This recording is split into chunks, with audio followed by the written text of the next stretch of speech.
I want to back up a little bit now and offer some perspective on what's unfolding in the world right now. As we said in our opening remarks, it's obvious that our civilization is coming to an end, not just ending, but dying, and probably dying in the most dramatic and horrible ways imaginable. And what's worse is that our biosphere is dying too, precisely because of the ways that humans have been living on this planet. This is our collective predicament that we're all born into. But the predicament of those of us here exploring the deep revolution, or the kind of sacred activism that Carolyn and Andrew are speaking about, is a little bit different. Because for reasons that maybe we can't quite understand, we're not completely caught up in all the destruction and suffering. We may experience some of that, certainly, and absolutely empathize with much of it, but we're not completely caught up in it. Why is that? Because something is being asked of us. We're here for a reason, and the universe wants us to get on with it. But how did we get into this larger predicament in the first place? The problem that we're facing is not just global warming or mass extinction or environmental devastation or even the collapse of human civilization. The fundamental problem is that humanity has been increasingly resisting the forces of evolution for the last 10,000 years. Ever since our ancestors invented a disastrous form of agriculture based on displacing nature and concentrating wealth and power through exploitation of so-called resources. Daniel Quinn, the beloved author of Ishmael, wisely called this totalitarian agriculture. And the principles and practices that over the centuries were developed from totalitarian agriculture finally became a global industrial economy which completely dominated and colonized human civilization and stocked it with way too many people intentionally. It literally grew its market at the expense of the planet and at the expense of human freedom and sovereignty. And perhaps we could call this totalitarian economics. So in reality, 10,000 years ago, we took a wrong turn. And ever since, we've been experiencing devolution and decline rather than evolution and advancement. What has happened in human civilization is the very opposite of progress. Getting to nearly 8 billion people on the planet has certainly not been a good thing, but it is a direct result of the wrong turn we made. And the momentum of this has finally manifested in a full-blown global catastrophe, which has recently been called the Anthropocene epoch.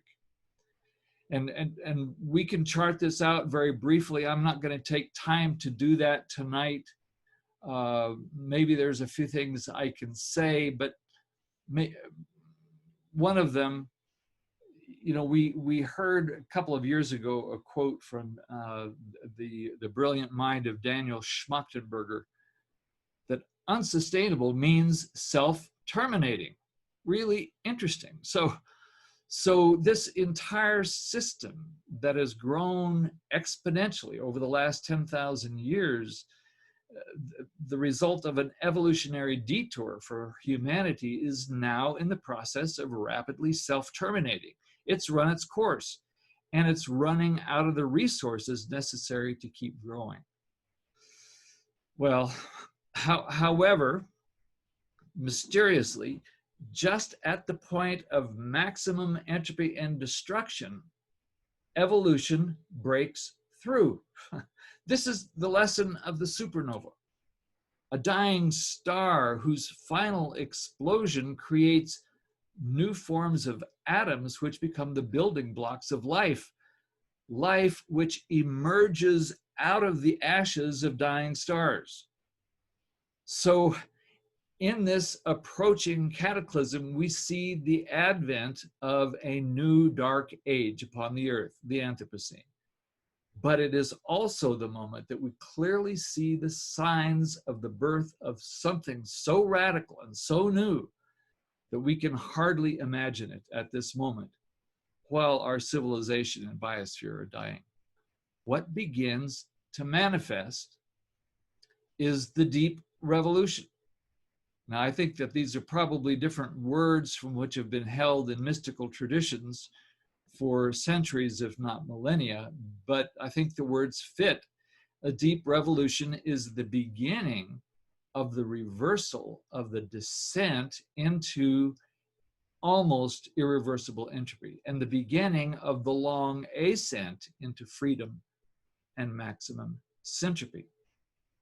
So that reversal has already begun, and it will ultimately usher in an era of healing and restoration and regeneration that Thomas Berry called the ecozoic, when humanity and the biosphere begin to achieve a level of conscious equilibrium and co-creativity that has just never been seen before on this planet. You could say that at this point, the entire biosphere becomes a conscious being. That's where we're heading, if the deep revolution is successful. However, we're not going to get there to the ecozoic in the next few years or the next few decades or even the next few generations, probably. It might even take us a few millennia to get there.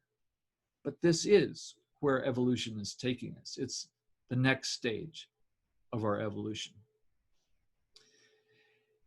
And one of the amazing implications of exploring these patterns of evolution and devolution is that it becomes very clear that whatever it means to be truly human, we are only in the early stages of our evolution. We are in the process of becoming human. But we've been caught up in this evolutionary detour. And maybe that detour has been worse than arrested development. The course correction is underway, but it's going to take a long time to get us back on the evolutionary track. Maybe it doesn't seem like a very pretty picture at the moment, but it's a whole lot better than the one we've all been looking at until now. Once this perspective sinks in, it changes everything. And again, the deep revolution first manifests in individuals within particular arenas of calling. Evolution begins locally. It's place-based. It's person-based. So, in other words, the deep revolution has been quietly gaining momentum for a long time, setting the stage for what is at last becoming possible now.